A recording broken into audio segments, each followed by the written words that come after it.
As a young Muslim woman living in Montreal, my personal struggle is not to be stereotyped. You know, when you walk down the street and you know that you're representing an entire religion with 1.2 billion followers, it's not an easy task. You're no longer an individual walking down the street. You're more like people who don't know your name, at least know your religion. As a visible Muslim, you get stared at, you get called names. A lot of people already have this impression that, oh, you know, look at her, poor woman, oppressed, covering up. So the last thing you want to do is be frowning when you're walking down the street. The stereotypes that I face come from the less educated people, and it's that, okay, you're a Muslim, then you're a terrorist.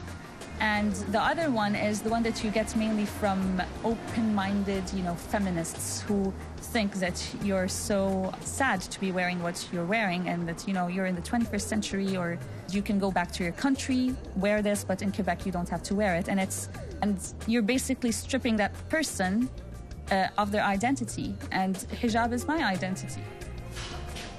I used to work as a fundraiser for Doctors Without Borders, and I kept that job for around 10 months. We would stand in different places around Montreal and invite people to donate on a monthly basis.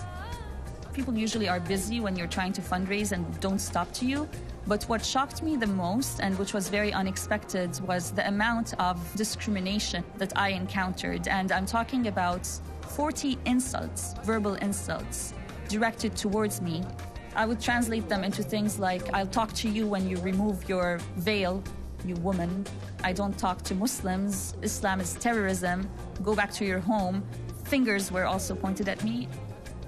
I have never ever received an insult from a young person while on this job, or ever actually. People of my generation are already interacting with people of diverse backgrounds. The insults came mostly from women. I would say 70% women, 30% men, between the ages of 45 and 60. They were coming from women and men who were businesswomen and businessmen. I was once fundraising in front of McGill University. Out of nowhere, from my back, I hear someone shouting at me in the name of the organization that I represent. And looking back, it was a middle-aged woman, I would say 50 or 60 years old, sitting in the back of a cab. She had actually taken the time to ask the driver to stop, open the window, and she was shouting at me from the window, telling me to take off my headscarf, and she actually gave me the finger, let's put it that way. I smiled at her and told her, you know, discrimination is a crime, ma'am. Have a great day. It is very interesting because it reveals a hidden, you know, sense of Islamophobia or hijabophobia, or I don't know what it is, but it's there and we don't feel it until we are in a very vulnerable situation. And me standing there on the street inviting people, it's as if it invited them to insult me, whereas they would maybe not do that as often when it's just a normal person walking down the streets. Connaissez-vous Médecins Sans Frontières? Oui, c'est ça. L'organisme Mais humanitaire? l'organisme, c'est bien. Oui, en fait. Tu travailles pour l'organisme?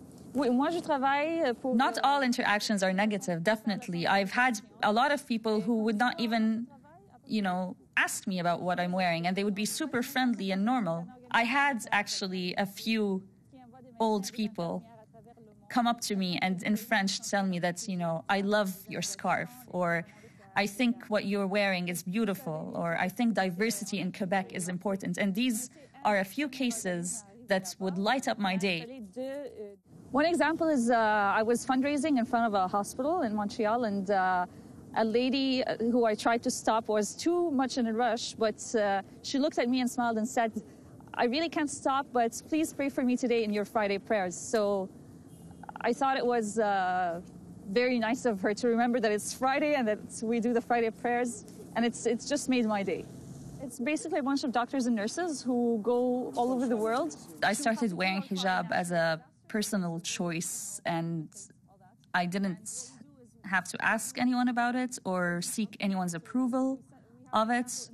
And I definitely wasn't forced, because if anything, my father wasn't very keen on me wearing it because of the difficulties that it will cause me. Looking back at what he told me, I think he was absolutely right. It actually took me to start applying for jobs and to go to interviews that I basically earned based on my CVs and my, referrals, people who were super enthusiastic to meet me. And then I would show up at an interview and, the people's faces would change and I wouldn't get the job eventually. So he was absolutely right. Before wearing the headscarf, I had no clue what struggles visible Muslim women go through. No clue. I was in a different world in terms of what I looked like. I was still practicing, but walking down the street, no one could know that. Even if I was wearing modest clothes, I still looked like everyone else. I don't take stares as being something that's directed against me. I don't take being pushed on the metro as something being directed against me because I'm Muslim. I don't take things like the bus driver snapping at me when I ask her a question as something that has to do with my headscarf. But what if it did, My faith forces me not to judge those people who are judging me.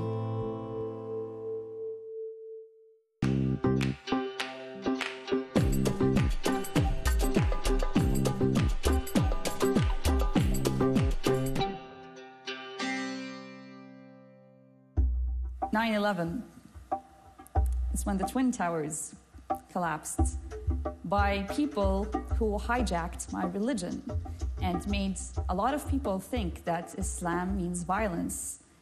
And it is, however, a point in time where a lot of people started reading more about Islam and started to realize that this has nothing to do with Islam.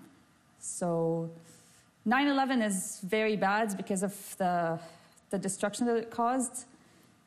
Muslims were also killed in 9/11. They were discriminated against even during 9/11. Families of people killed were discriminated against during 9/11 and were not allowed to come to the United States to attend the funerals of their children. But it's a point in time where a lot of changes happened in the world, to the worse and to the better.